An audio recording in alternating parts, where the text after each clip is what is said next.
Hola, buenas tardes. ¿Cómo están? ¿Se escucha? Buenas tardes, profe. Sí, se Se escucha, escucha. profe.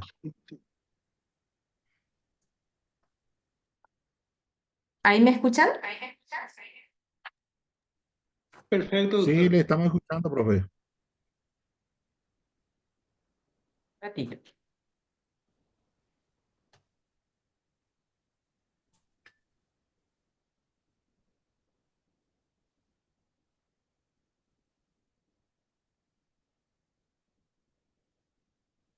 Ahora sí. ¿Cómo están?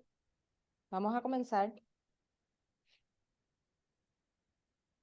Esta es nuestra última clase, la última clase del módulo. Entonces, vamos a desarrollar, como dijimos la clase pasada, una serie de casos, ¿verdad?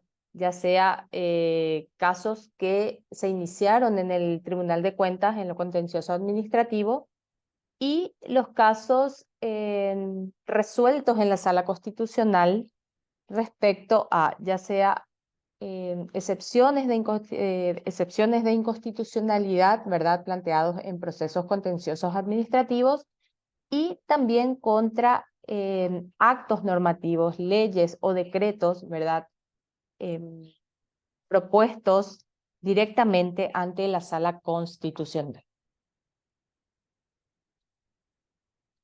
¿Me pueden confirmar si es que escuchan bien? Sí, profe. Se escucha perfecto. Perfecto, Sí, se escucha, perfecto. escucha. Ahí, ahora sí.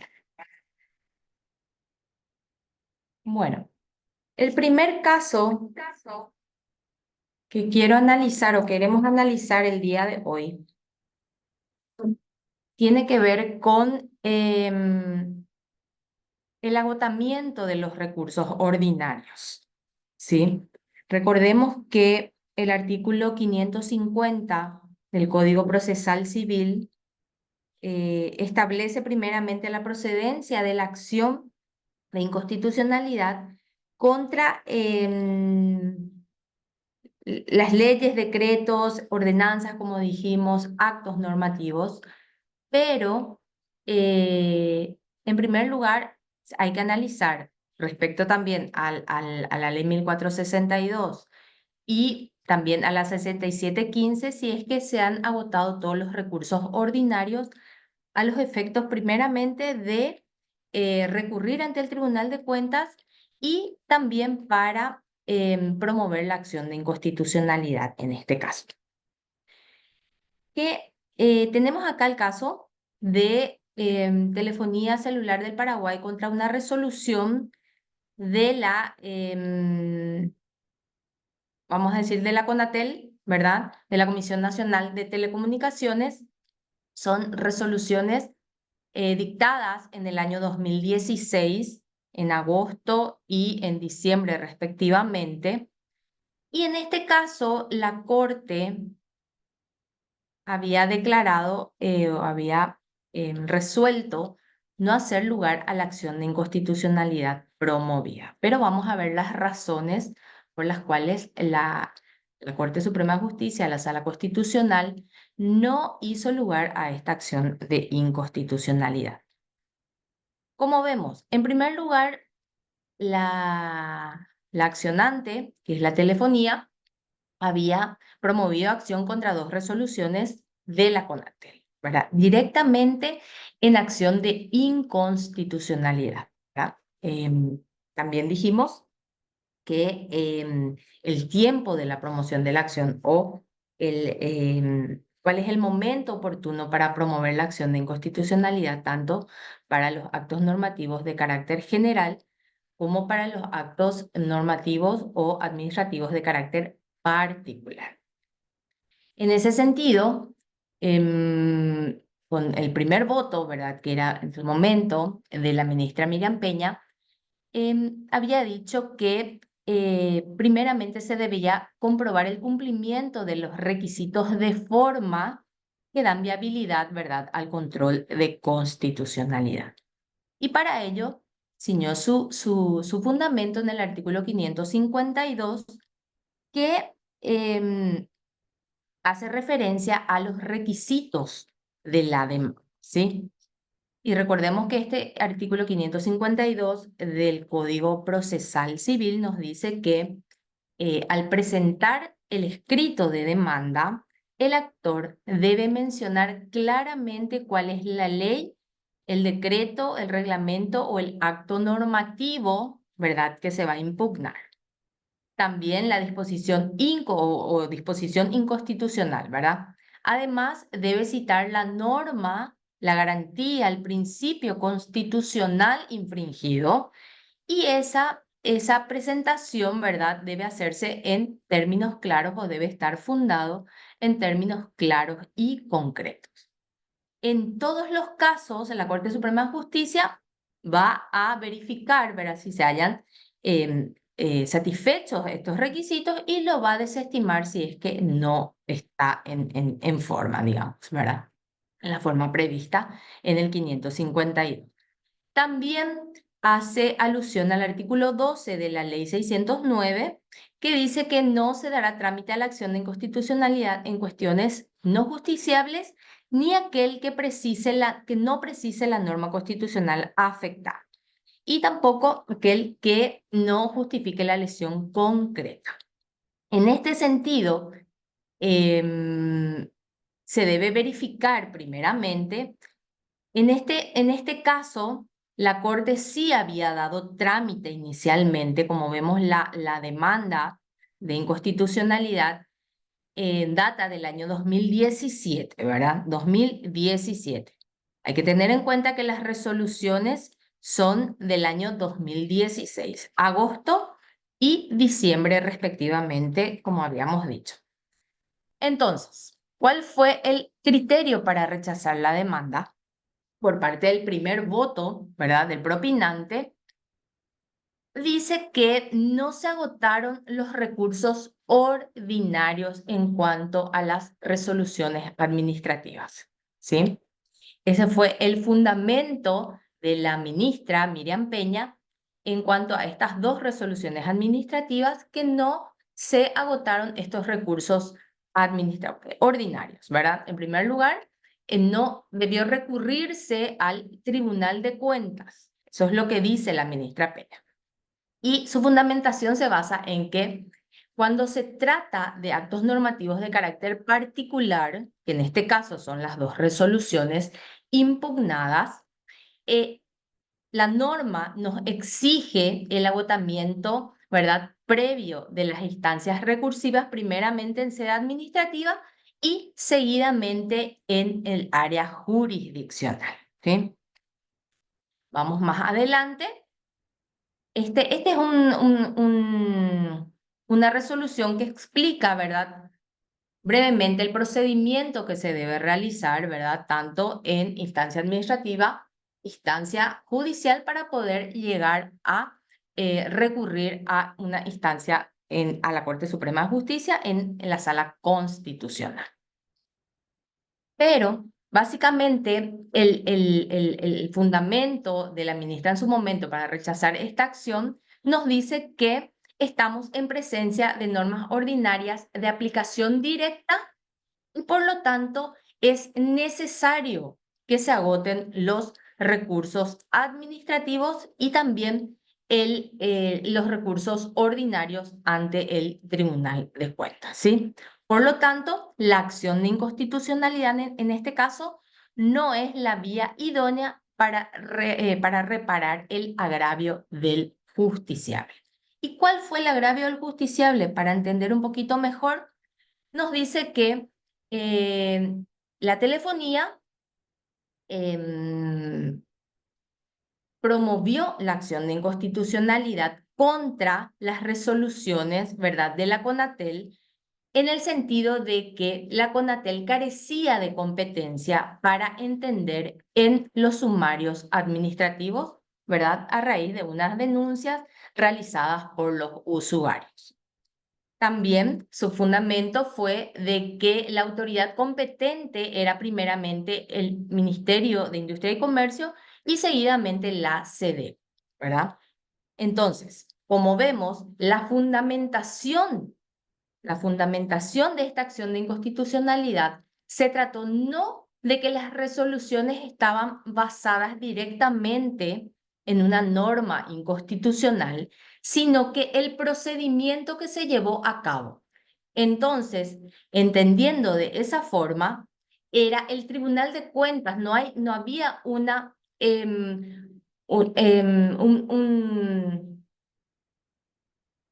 un motivo constitucional que analizar, ¿sí? Una suposición constitucional que analizar, sino era competencia del Tribunal de Cuentas analizar esta fundamentación. Recordemos que el 550 nos dice que van a ser recurribles, vamos a decir, ¿verdad? O promovidas ante la Sala Constitucional aquellas acciones de inconstitucionalidad contra aquellos actos normativos que infrinjan en su aplicación los principios y normas constitucionales. Como vemos en este caso, no hay una motivación constitucional que analizar, ¿sí? Entonces, ese fue el motivo por el cual la ministra Peña, en su voto, rechaza la acción de inconstitucionalidad por la falta de agotamiento de los recursos ordinarios. Luego, la ministra Vareiro también, su fundamento se basó en que la acción de inconstitucionalidad es constituye, nos dice, una vía de carácter excepcional, cuando ya no existen los recursos necesarios para poder impugnar este tipo de demandas. Entonces, la acción de inconstitucionalidad se caracteriza por ser una vía excepcional. Y está prevista, como dice, para salvaguardar los principios y derechos que consagra la Constitución. Por lo tanto, no puede ser utilizado para ventilar cuestiones de fondo y de forma que tienen su ámbito natural de dilucidación, ¿verdad? Como lo es el Tribunal de Cuentas. Por lo tanto, esta fue de la misma forma que el primer voto propinante, entonces rechaza por falta de agotamiento de los recursos ordinarios. En su momento, ¿sí? Publico mi grupo. Acá confirme, por favor. ¿Qué hace un servituca y azúcar? A ver. ¿Quién está? Edulcorante también.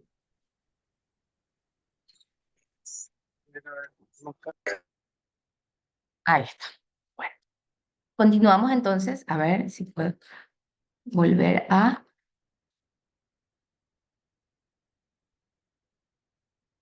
mi pantalla.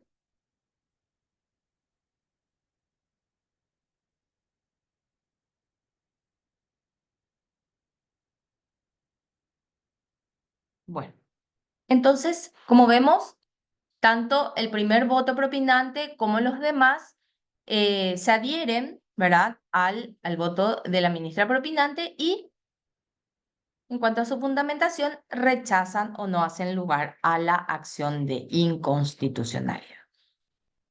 Entonces, este primer caso se relaciona con el agotamiento de los recursos ordinarios. Vamos al siguiente.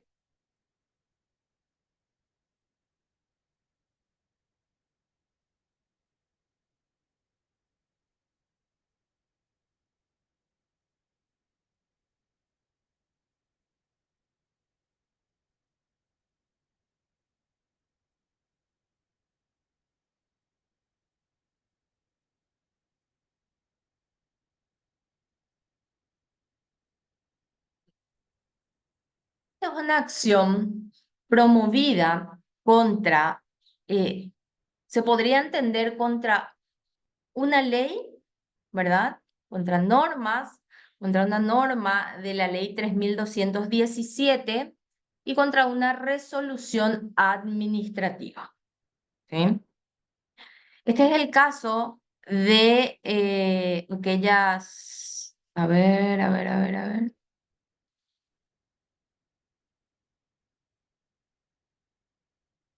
Sí, este es el caso de las herederas, ¿verdad? De una heredera de un personal de la policía en situación de retiro que le deniegan, le hacen, o sea, la resolución en sí le confiere la pensión, ¿verdad? Como heredera de policía retirado, pero aplicando la norma del artículo 6 de la ley 3217, que es la que limita a un 65%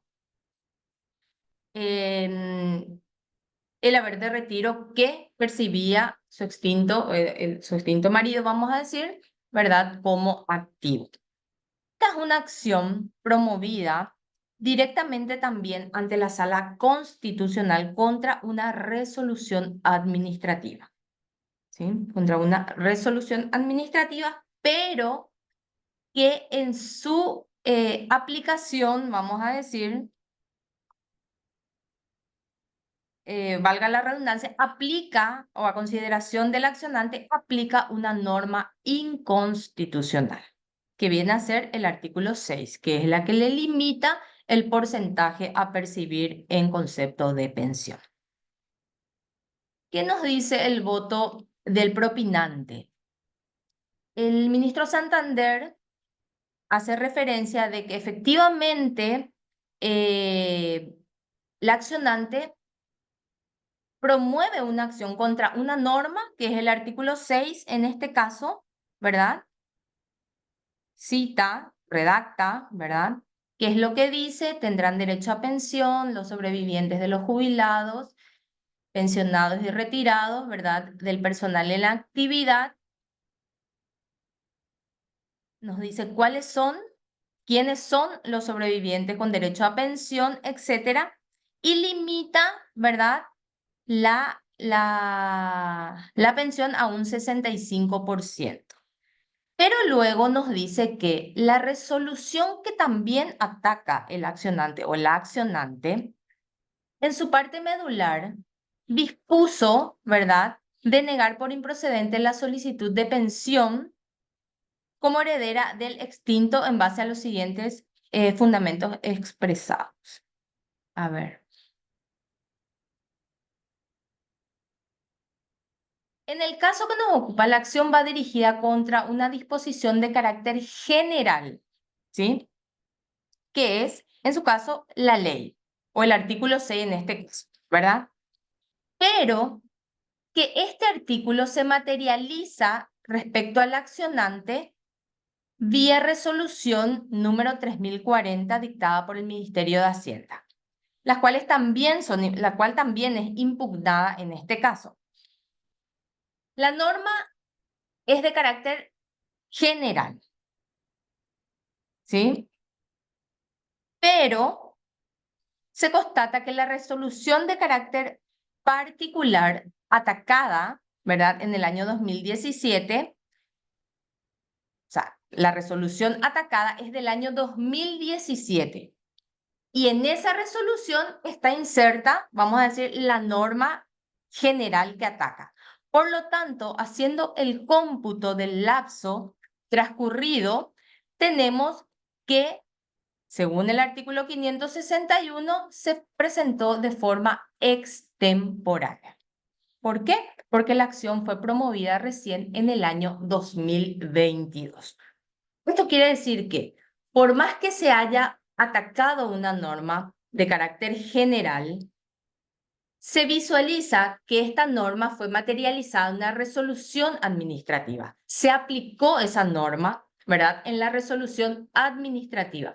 Por lo tanto, lo que hace la Sala Constitucional es contabilizar el plazo establecido en el 551 para las resoluciones de carácter particular y por lo tanto toma que esa presentación se hizo en forma extemporánea.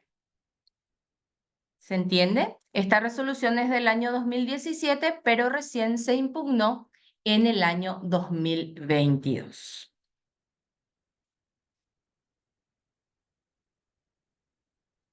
El ministro Ríos también en su resolución, ¿verdad? En su fundamentación,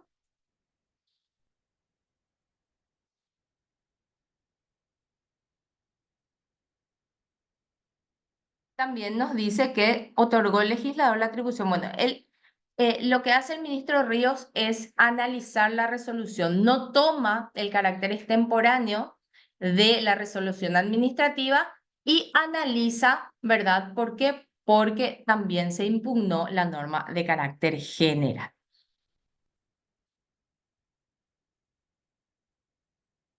El ministro dice, ¿verdad? Rechaza la acción por los mismos términos, ¿verdad? Del ministro Ríos y también considera que la resolución 3040 fue presentada en forma extemporánea.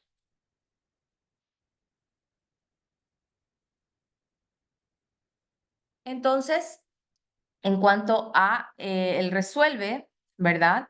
La Sala Constitucional, en cuanto a esta acción de inconstitucionalidad, no hace lugar a la acción promovida, en este caso, contra la resolución administrativa por haberse presentado fuera del plazo en forma extemporánea, ¿verdad? Y porque aplicó una norma por más que haya aplicado, ¿verdad? O considerado que la norma era inconstitucional o no, no se expidió en cuanto a esos términos, sino porque se había presentado en forma extemporánea.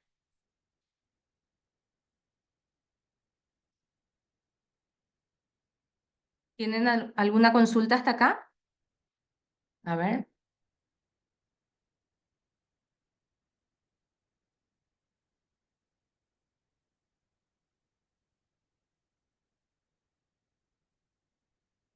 Buenas tardes, profe. Discúlpame, entré creo tarde nomás y no pude entender bien esta última parte. Profe, se rechazó la acción porque prescribió su acción por Porque extemporáneo. por extemporáneo, así ¿Y mismo, así cómo mismo. calculó el plazo? ¿Cuál era el plazo que debería ser? Tengo entendido que salió en el 2019, algo así. En el 2017 se dictó el acto administrativo, 2017, y esta accionante planteó su acción recién en el año 2022. ¿Y su Entonces, está plazo, por 6 y su meses. plazo, profe? 6 meses. El plazo es de 6 meses para los actos administrativos de carácter particular. ¿Sí? Que Por más atentan una norma constitucional. Claro, sí, por más que acá vemos que la persona atacó una norma de carácter general, que es la ley, ¿verdad? Sí, La sí. norma legal, y un acto administrativo de carácter particular, que es la resolución. ¿Qué pasa en esta resolución? En esta resolución se aplicó ya esta norma de carácter general, se materializó, vamos a decir, en esta resolución. La norma de carácter general se materializa en la resolución administrativa y por lo tanto, ¿qué hace la Corte? No puede ya estudiar, ¿verdad? La fundamentación. ¿Sí? A ver. Alguien tiene el micrófono Sí, prendido por sí, ahí. alguien tiene el micrófono prendido.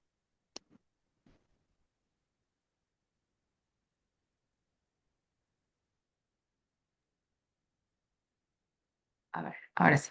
Bueno, se materializa, dijimos, en la resolución administrativa, por lo tanto, lo que hace la Corte es contar el plazo como una presentación de un acto administrativo particular. ¿Sí? ¿Se entiende? Sí, se entiende, profe, te súper agradezco. La verdad que me pareció nomás nueva esta disposición Bueno, de la aplicación directa a acción de inconstitucionalidad de un acto administrativo. Y también escuché el otro detalle más o menos, ¿verdad? De que el otro sí sí, no tenía ninguna normativa, ninguna violación, o sea, no hizo mención a ninguna violación de una norma constitucional, por eso se rechazó. Sin embargo, esto, si bien tenía una violación de una norma constitucional, su problema fue el plazo que fue extemporáneo. Muy interesante está la clase, profe. Gracias. así mismo. Muchas gracias. Bueno. Siguiente caso. A ver. Siguiente caso.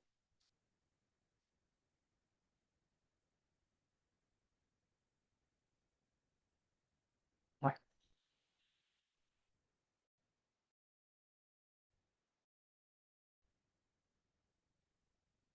Ratito porque no están pudiendo ver, ¿verdad? Ahora sí.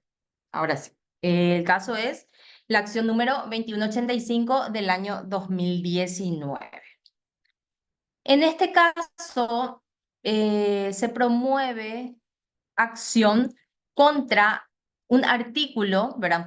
Se promueve acción en forma directa contra un artículo, contra el artículo de un decreto del año 2005.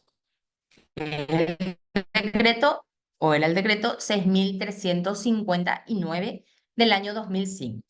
La acción se promueve en el año 2019. ¿Qué dice la Corte en este caso? Si bien, ¿verdad? Menciona lo que sostiene la acción ante la violación de los artículos constitucionales, es una acción directa también contra una normativa legal, vamos a decir, contra una ley o contra un decreto en este caso, ¿verdad? Es una acción directa y menciona la inconstitucionalidad de esa normativa por violación de varias normas constitucionales, ¿sí? Tanto los artículos dice 44, 137, etcétera, y también los artículos de la ley 125. Es una cuestión tributaria esto, ¿verdad? Es un caso tributario. ¿Qué le dice la Corte? Como cuestión preliminar, la sala debe verificar los requisitos para la viabilidad de la acción de inconstitucionalidad, ¿sí? Y también le dice que los agravios tienen que existir no solamente al tiempo de promoción de la acción, sino también al tiempo de su resolución. En este caso, la Corte le va a decir que al tiempo de promoción de la acción, o al tiempo, si bien al tiempo de promoción de la acción, acá no tenemos el dato, pero podría haber estado vigente esa norma en el año 2019 y haciendo un cotejo con la norma que modificó o que derogó parcialmente la ley, que es finales del 2019 en este caso, ¿verdad? Que derogó parcialmente la ley reglamentada por el decreto hoy impugnado. El decreto que impugnó lo impugnó en el año 2019, que estaba vigente al momento de su impugnación, ¿verdad? Pero en ese lapso de tiempo o de meses, la ley se modificó. Entonces, el decreto hoy impugnado, dice la Corte, ¿verdad?, que reglamentaba en su momento la ley 125, ha quedado derogado por la ley 6380. Y el pronunciamiento en ese caso, por parte de la Corte, resultaría ineficaz, ¿verdad? Ineficaz y carente de interés práctico. Eso es lo que le dice la Corte. Sin entrar a analizar la razón o no de la pretensión, sin entrar a analizar si es o no inconstitucional este decreto o esta norma de este decreto, se advierte que no existe a la fecha una proposición de carácter constitucional que analizar, ¿verdad? ¿Por qué? Porque el agravio ha perdido virtualidad, ha perdido actualidad por haber quedado derogada expresamente la norma objeto de la acción. ¿Y por qué la Corte no puede expedirse teniendo en cuenta que al momento de promoción de la acción sí estaba vigente? Porque las acciones de inconstitucionalidad, es decir, la resolución o la resolución del caso o la inaplicabilidad si se da, ¿verdad?, va a ser desde la resolución en adelante. Y eso lo dice el artículo 550 del Código Procesal Civil cuando nos habla de que la sentencia de la Corte solo tendrá efecto para el caso concreto. Ya lo habíamos dicho. En consecuencia, si hace lugar a la acción, deberá ordenar a quien corresponda que se abstenga de aplicar en lo sucesivo. No puede ser retroactivo.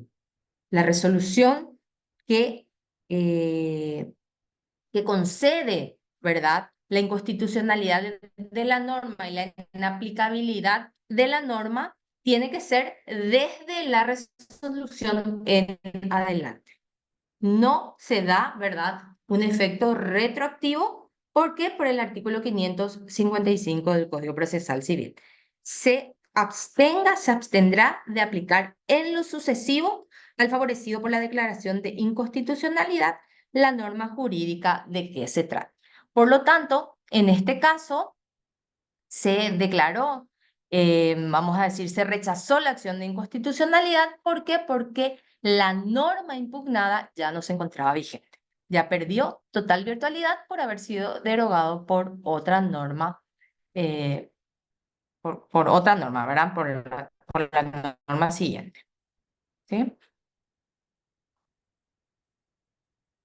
Entonces, este es el párrafo importante, que los agravios existan no solamente al tiempo de la promoción de la acción, sino también al tiempo de su resolución. Y la Corte habla en los términos de que debe ser actual y vigente. El agravio debe ser actual y vigente.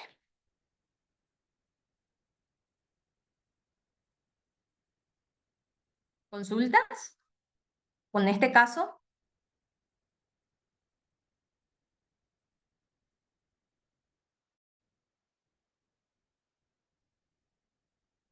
Siguiente. Siguiente caso es también contra normativas.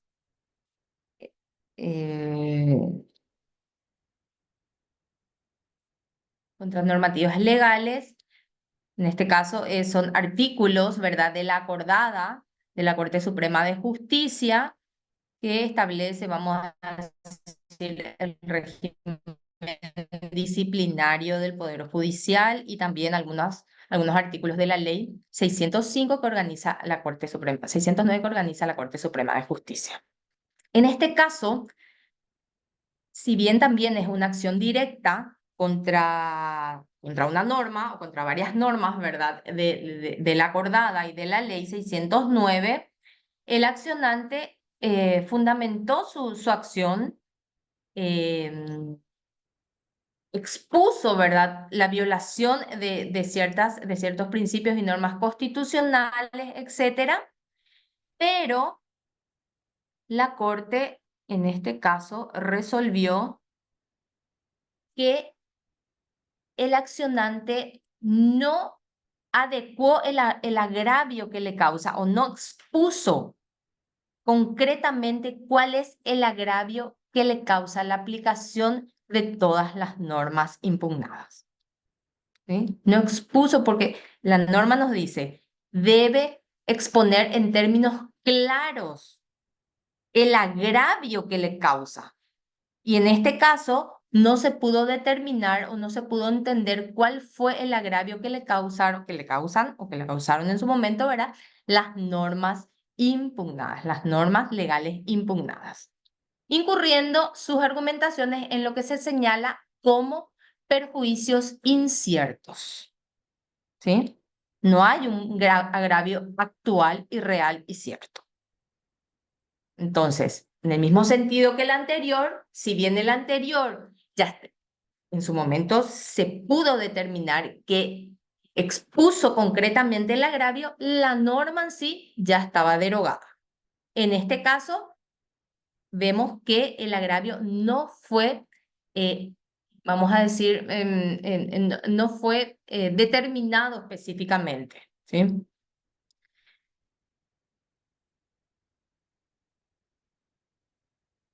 Y esto la Corte lo llama como si es que se resuelve, lo va a hacer con un pronunciamiento en abstracto de la inconstitucionalidad, cosa que está, situación, ¿verdad?, se encuentra vedada para la Sala Constitucional. La Sala Constitucional no puede resolver en forma abstracta, tiene que ser a un caso concreto, a un agravio concreto y ese agravio, como dijimos, tiene que ser real y cierto.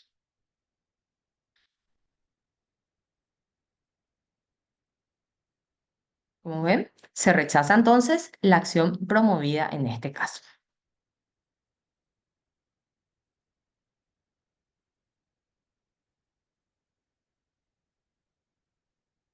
Siguiente caso.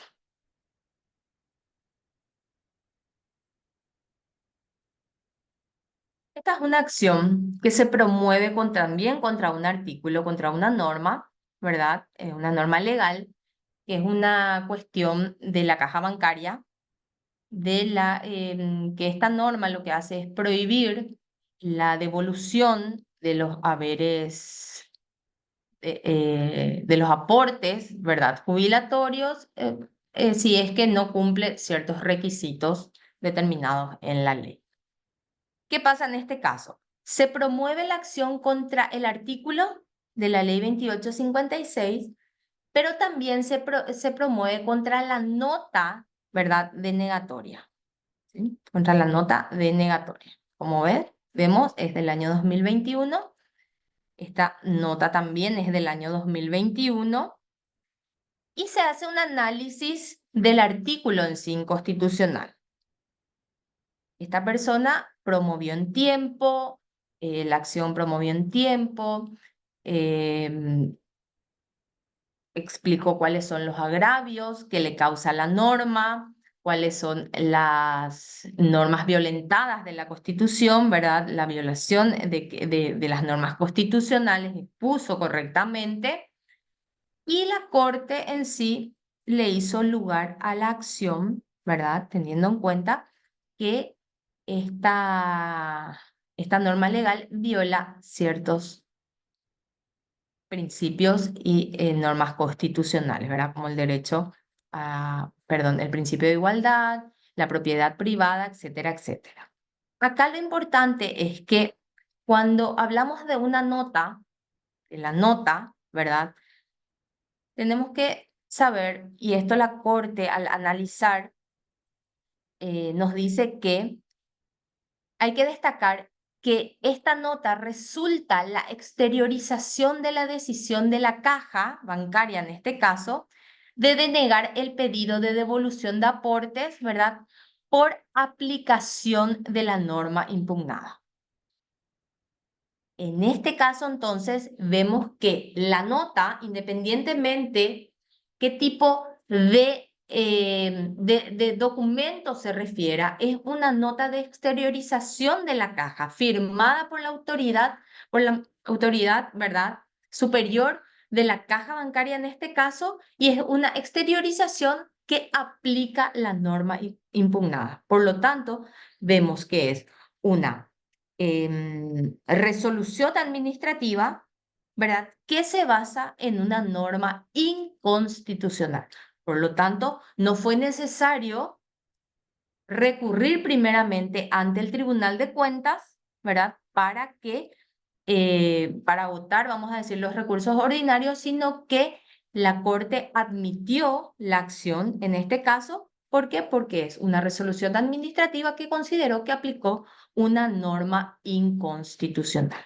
Por lo tanto, hizo lugar, ¿verdad?, a la acción de inconstitucionalidad contra el artículo, ¿verdad? Declaró inconstitucional el artículo y, por consiguiente, la nota que aplicó esa norma inconstitucional. ¿Está bien?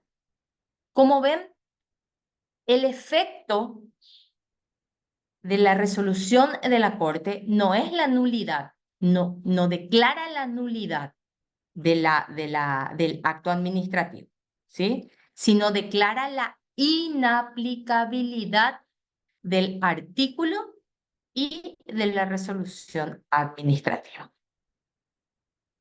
¿Qué significa esto? Que la persona, al tener la inaplicabilidad de ese artículo, puede, ¿verdad?, según la norma le permita, volver a solicitar esa devolución de sus aportes jubilatorios.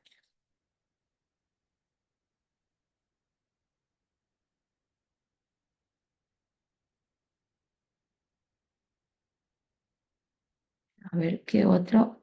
¿Vamos bien hasta acá? Vamos a ver qué otro.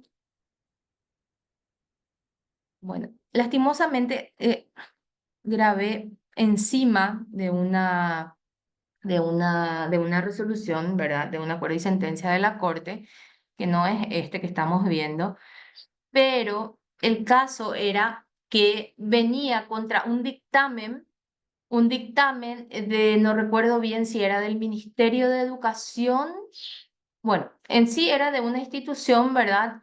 De uno de los ministerios, que el accionante promovía la acción contra el dictamen de ese ministerio, de esa institución, de ese organismo, ¿verdad? ¿Qué le decía la Corte o qué le dijo la Corte en ese caso? Que no se encuentra el dictamen, no es una decisión del órgano administrativo, ¿sí? No es una decisión definitiva del órgano administrativo, por lo tanto, aplicando, vamos a decir, la ley 1462, ¿verdad? No está dentro de las resoluciones que pueden ser, primeramente, impugnadas ante el Tribunal de Cuentas y por lo tanto tampoco puede ser promovida ningún tipo de acción. Bueno, estamos hablando de acción de inconstitucionalidad, ¿sí?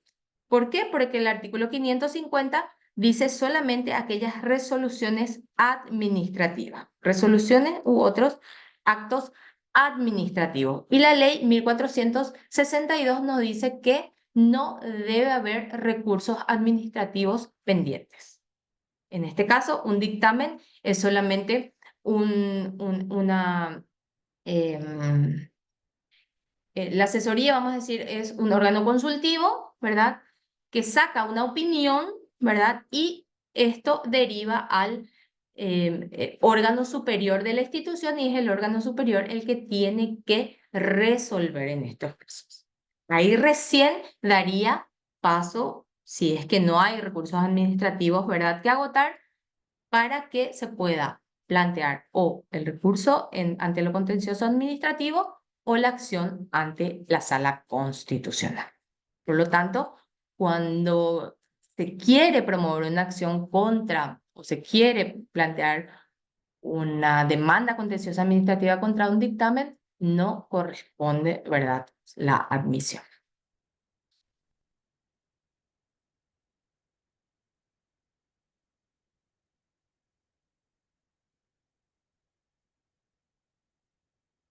A ver, otro caso.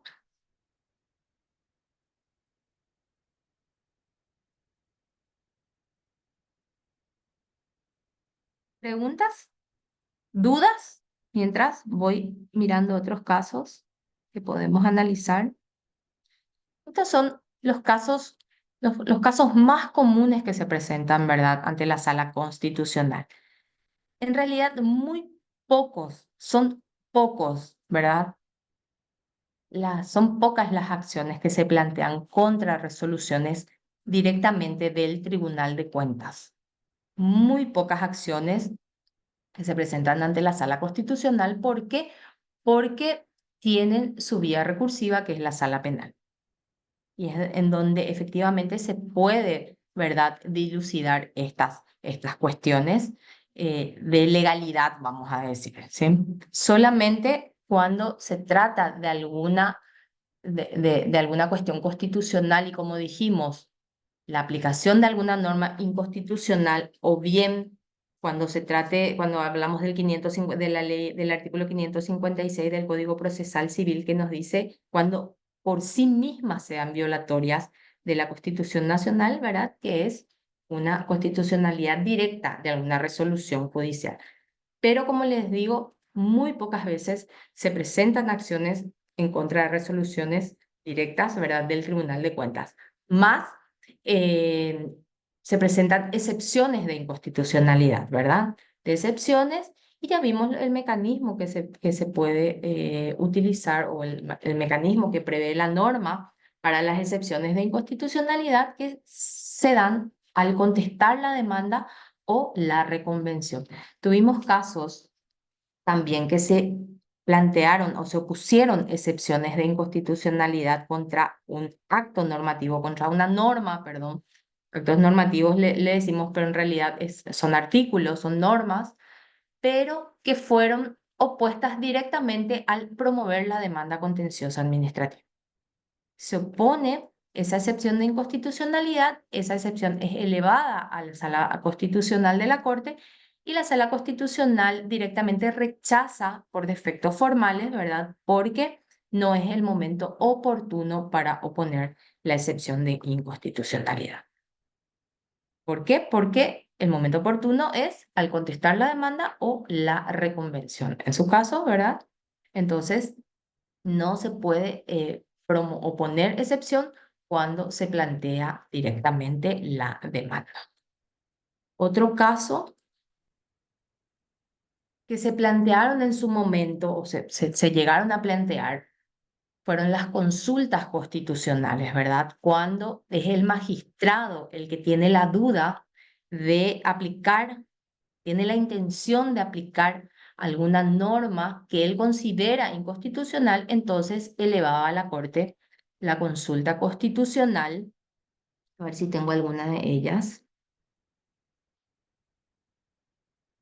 A ver, esta.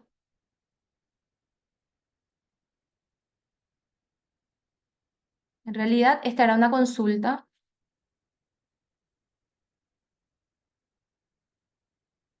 que se rechazó porque uno de los votos decía que era inexistente el agravio actual, ¿verdad?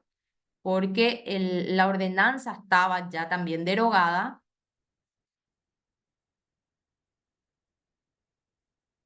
Y sí, en este caso sí, en este caso vamos a decir que era una consulta, se dio el procedimiento de un amparo, ¿verdad? Se elevó a la Corte en virtud del artículo 582, ¿verdad? Que fue modificado por la ley 600, pero la Corte dijo que la resolución, vamos a decir, o la ordenanza municipal ya no estaba vigente. Pero en otros casos se plantea, el magistrado plantea la consulta constitucional contra alguna norma que considera, como dijimos, inconstitucional al momento de querer resolver, ¿verdad?, la acción contenciosa administrativa, pero hoy día la Sala Constitucional en mayoría considera que no existe dentro del plexo normativo la consulta constitucional y que el magistrado debe aplicar o no la norma, ¿verdad? Si considera constitucional o si considera inconstitucional, no aplicar. Eso es el criterio que tiene hoy día la Sala Constitucional, ¿verdad? Pero, como dije, es la Sala Constitucional en mayoría. Uno de sus miembros considera que sí existe la figura de la consulta constitucional y hace el análisis respectivo. Y declara o no inconstitucional e inaplicable esa norma en su caso.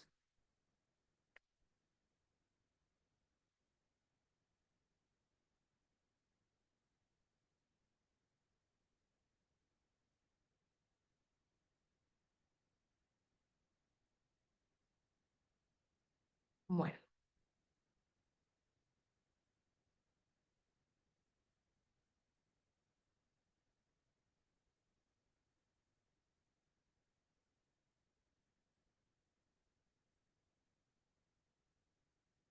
A ver. Todos estos son contra actos normativos. Sí, también se había dado, ahora que recuerdo, un caso en donde se había opuesto una excepción de inconstitucionalidad, pero cuando estaba en el ámbito recursivo, cuando ante la sala penal ya, ¿verdad? Se opuso la excepción de inconstitucionalidad de una norma, pero la Sala Constitucional resolvió que era inviable la oposición de la excepción de inconstitucionalidad porque esa norma ya se había aplicado, ¿verdad?, en la instancia previa, es decir, en el Tribunal de Cuentas. Entonces, ya no podía oponer la excepción porque el fin de la excepción de inconstitucionalidad es que evitar que se aplique la norma objetada. Y en este caso ya se había aplicado, ¿verdad? El Tribunal de Cuentas ya había aplicado esa norma en su resolución, se había apelado ante la Sala Penal y recién ahí se opuso la excepción de inconstitucionalidad. Por lo tanto, la Sala Constitucional rechazó esa excepción, ¿verdad? Porque no se opuso en el momento oportuno. Es decir, lo que debía hacer, la forma correcta debiera ser recurrir esa resolución del Tribunal de Cuentas ante la Sala Constitucional por aplicación de una norma considerada inconstitucional.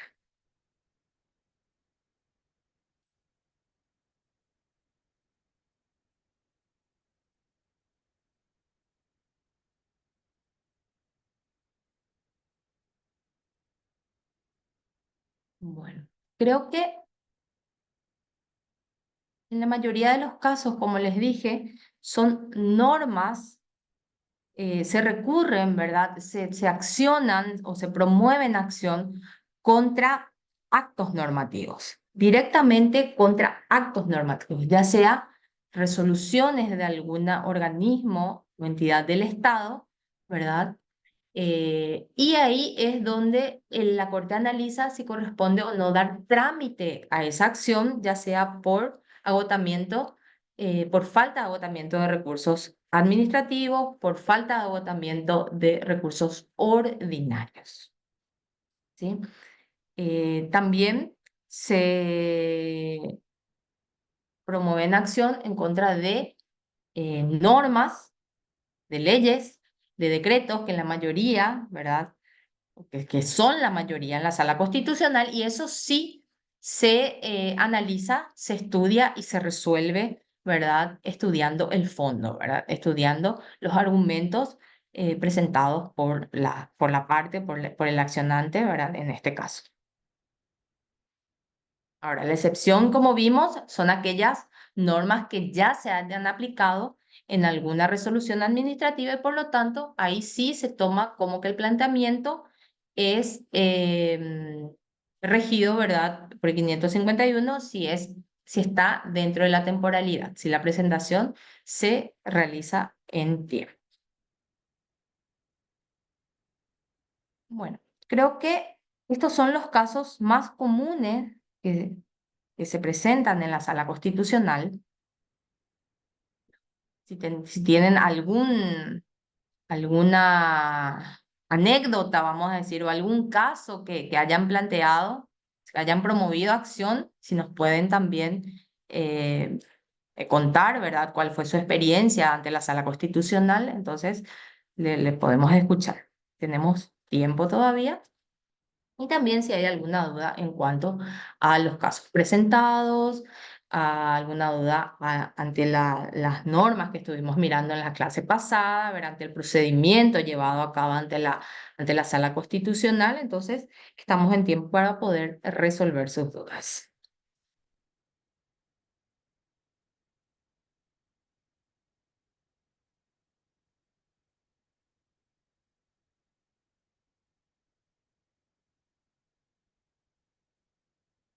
¿Estamos bien entonces? ¿Se entendió todo?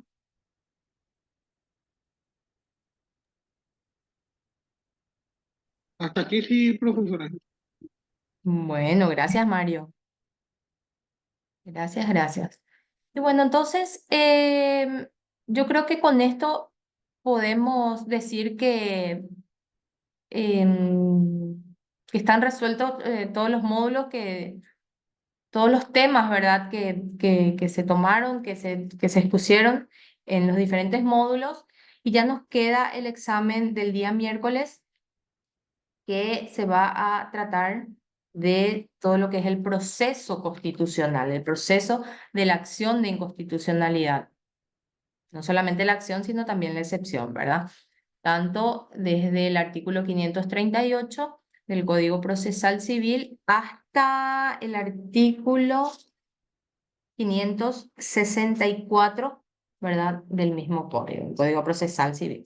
Entonces, tengo entendido que el examen se va a llevar a cabo en el mismo horario que son las clases, ¿verdad? De 18 a 20 horas. Va a estar, va a ser casi la misma metodología que la anterior, si bien puede ser un poquito más, una cantidad de preguntas más, ¿verdad? Pero siempre dentro de lo que es la selección múltiple.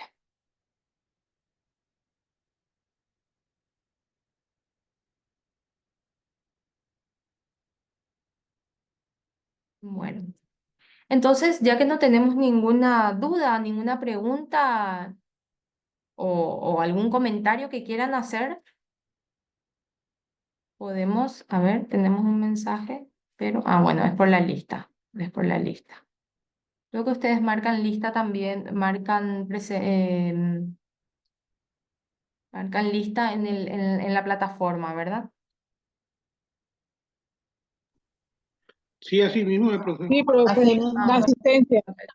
La asistencia, entonces no me preocupo porque están en el chat están poniendo sus números de cédula, pero eso es con la administración, ¿verdad? Del curso. Creo que ellos, la asistencia lo determinan en base a la plataforma. Y bueno, muchísimas gracias por haber compartido entonces estos dos módulos del curso de actualización en Derecho Administrativo. Espero que les haya servido esta experiencia, estos casos que vimos. Como les dije, son casos que diariamente se presentan ante la Sala El Constitucional. penúltimo caso, por ejemplo, es casi... ¿Sí? No, iba a preguntarme, profe, ¿estas resoluciones van a estar en la plataforma Sí, sí, yo les voy a pasar, ahora mismo voy a pasar a al. para una retroalimentación? Sí, sí, vamos a pasar. Entonces, todas aquellas que fuimos viendo y quizás un poquito más también que les pueda servir también a ustedes de guía, les voy a levantar en la plataforma, ¿sí? Muchas gracias. Dale. Profe, el Bueno, examen del miércoles que abarcaría. yo les recomiendo que lean, porque el PDF, porque es PDF lo que tengo preparado, también les voy a levantar, pero eso es muy cortito. Yo les recomiendo que lean desde el capítulo de lo que es la excepción de inconstitucionalidad, el artículo 538 del Código Procesal Civil, hasta el artículo 564, ¿sí? Que es todo lo que es el proceso de la acción y excepción de inconstitucionalidad. Y a la par, ¿verdad? También las otras leyes que fuimos viendo, la 1462, la 6715, bueno, que son leyes que tienen o que regulan, ¿verdad?, el proceso contencioso administrativo, y dentro de eso también, como dije, se plantean las excepciones y las consultas constitucionales. Muy amable. Bueno, entonces nos despedimos hasta acá. Nos despedimos sin antes agradecer, ¿verdad?, al Instituto, al IPEL, ¿verdad?, por la invitación. Espero que les haya servido esta experiencia, cómo se resuelven, cuál es el proceso que se sigue ante la Sala Constitucional. Mucha gente desconoce este proceso porque, como vemos, es un proceso autónomo, es excepcional, ¿verdad? Un proceso excepcional, la acción de inconstitucionalidad tienen todos los resortes para poder resolver en instancias ordinarias, y ante la Sala Constitucional, como vemos, llegan solamente las cuestiones excepcionales. Entonces, espero que les haya servido y un gusto haber compartido con ustedes estos dos módulos que tuvimos en el curso de actualización. Bueno, muchísimas gracias y que tengan todos un feliz resto de jornada y buena semana en vivo. Muchas gracias, profe. Gracias a usted, profesora. Muchas gracias. Muchas gracias, doctora. Así. Hasta luego.